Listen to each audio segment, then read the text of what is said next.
With all those people drinking all sorts of different beers, I thought it'd be kind of cool the first week of September to show you the principal ingredient in all the beer that you drink that you love here, and that is hops. We're at Coleman Agriculture this morning, the largest hops producer in the state of Oregon. Ben Coleman is with me here we're in the kiln, actually watching these hops come in here off of the vine we showed you last half hour. They come on a conveyor in here to this kiln, and Ben, you've got to dry these things out. When I squeezed them down there on the floor when they're coming in, they're wet, they're sticky, Yep. They smell good. Oh, yeah, this is a drying process. Tell me about it a little bit. So they come in at about 75% moisture, and we want to dry them down to 8 to 10% moisture. That's the ideal for storage and ideal for the brewers.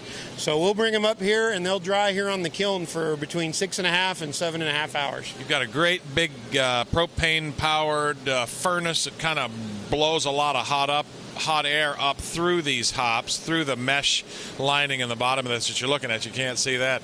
And tell me about this variety of hops here, because you guys process well over 20 different varieties of hops. This is an oldie but a goodie here. Yeah, this is a good old Oregon State variety. It's called the Willamette.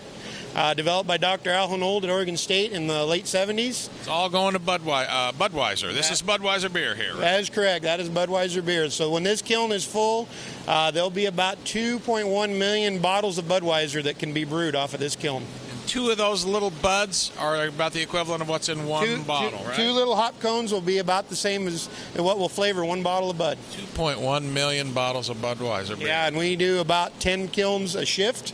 It's about 20 kilns a day, so I'm not that good with math, but you can see there's a lot of bottles of beer going through here. That's why I took journalism. I'm not either. All right, check this out now. I want to take it. We're getting the wrap here a little bit. I want to walk down here about 30 feet. Come on, Ben, with me. Carl, come on with me, too, here, because they fill all of these hops up. That's a conveyor, and it sort of works its way down here, and it's going to fill the conveyor up and dry them out, and then dump them off the right side of the platform that we're on here. These are hops down here that have already been dried and dumped and are ready for baling down here below. But check this out here.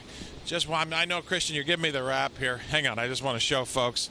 Carl, step forward right here and just give folks this view right there. Jenny and Ken, these are Willamette variety of hops.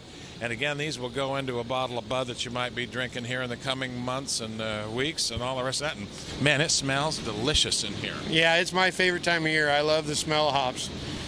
I love the smell of hops now, too. Jenny and Ken, back to you. All right, very good. You said that it might go into a bottle of Bud that we'll be drinking. We're in the craft brews here. Yes, we are. So we probably will not be drinking the Budweiser.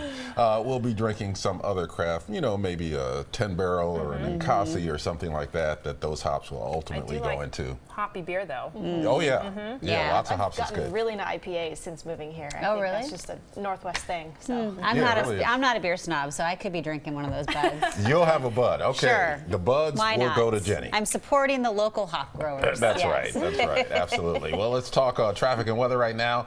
And Kelly joins us first. And you say we might have some thunderstorms coming in? Yeah, we could see that as we head towards the